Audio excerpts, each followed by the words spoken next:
నమస్కారం. గ్రామమే దేశానికి వెన్నెముక. ఆ గ్రామాన్ని పాలించే సర్పంచ్ ఎన్నికలు రానే వచ్చాయి.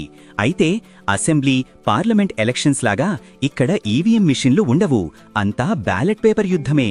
కానీ మీకు తెలుసా, పోయిన సర్పంచ్ ఎలక్షన్స్లో వేల సంఖ్యలో ఓట్లు ఇన్వాలిడ్ అంటే చెల్లని ఓట్లుగా మారిపోయాయి. ఎందుకో తెలుసా? కేవలం బ్యాలెట్ పేపర్ని తప్పుగా మడతపెట్టడం వల్ల. అందుకే ఈ వీడియోని చివరి వరకు చూడండి. ముందుగా ఓటింగ్ ప్రాసెస్ గురించి చూద్దాం. మీరు పోలింగ్ బూత్లోకి వెళ్లగానే మీ ఐడి చెక్ చేసి మీ వేలికి సిరా చుక్క పెడతారు. గుర్తుపెట్టుకోండి, సర్పంచ్ ఎన్నికల్లో మీరు 2 ఓట్లు వేయాల్సి ఉంటుంది. ఒకటి వార్డు మెంబర్ కోసం, దీనికి సాధారణంగా తెలుపు రంగు బ్యాలెట్ పేపర్ ఇస్తారు. మరొకటి సర్పంచ్ కోసం, దీనికి సాధారణంగా గులాబీ రంగు బ్యాలెట్ పేపర్ ఇస్తారు. అధికారులు మీకు ఈ 2 పేపర్లు ఇచ్చాక ఓటింగ్ కంపార్ట్మెంట్లోకి వెళ్ళాలి. అక్కడ ఉన్న స్వస్తిక్ ముద్రను తీసుకుని మీకు నచ్చిన అభ్యర్థి గుర్తు పక్కన ఉన్న గడిలో బలంగా ముద్ర వేయాలి. ఇక్కడే అసలైన విషయముంది, జాగ్రత్తగా వినండి. ముద్ర వేసిన తరువాత పేపర్ని ఎలా పడితే అలా మడతపెట్టకూడదు.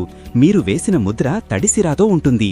ఒకవేళ మీరు పేపర్ని అడ్డంగా మడతపెడితే ఆ సిరా వెళ్లి వేరే అభ్యర్థి గుర్తు మీద పడే ఛాన్స్ ఉంది. అప్పుడు 2 గుర్తుల మీద సిరా ఉంటుంది కాబట్టి ఆ ఓటుని చెల్లని ఓటుగా పరిగణిస్తారు. మరి ఏం చెయ్యాలి? మీరు ముద్ర వేసిన తరువాత పేపర్ని నిలువుగా మాత్రమే మడతపెట్టాలి. ఇలా చెయ్యడం వల్ల సిరా అదే గడిలో వెనకవైపు అంటుకుంటుంది తప్ప వేరే గుర్తు మీద పడదు.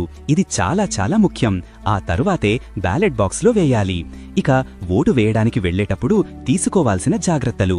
పోలింగ్ బూత్ లోపలికి సెల్ ఫోన్లు అస్సలు అనుమతించరు.